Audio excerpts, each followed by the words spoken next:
Hi mga kapuso! This is Maki QB, one of the star choreographers on Stars on the Floor. So yung duong napunta sa akin for this episode naman is sina Thea and Dasuri Choi. Yan. And then yung genre namin is contemporary. Andun yung parang emosyon dun sa mismong ipapakita yung piece. Ayun, hindi pa rin talaga nawawala dun yung mga lines and technique pa rin talaga. And lalong-lalo na yung emotion. Yung rehearsal ko with Thea and Dasuri, first si Thea,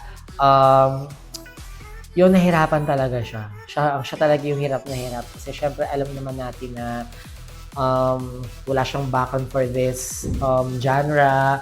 And si Dasuri, meron siyang background sa pagko-contempt. And yun nga, nagturo ako ng piece sa kanilang dalawa sila nag-a-adjust. And si Dasuri, nag-a-adjust din siya kay Thea.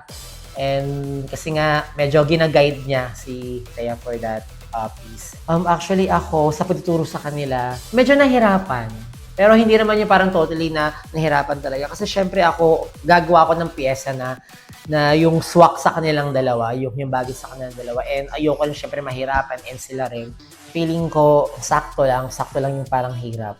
Actually, nakatutok lang ako for Thea for this. And kasi actually si Dasuri, yun nga, di ba, nasabi mo nga sa kanina na meron siyang background sa contemporary. Kasi yung mga ginagawa ko, medyo alam niya na.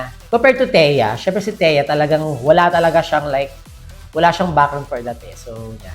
Again, this is Maki QB. And don't forget to watch Stars on the Floor only on GMA. Stars on the floor.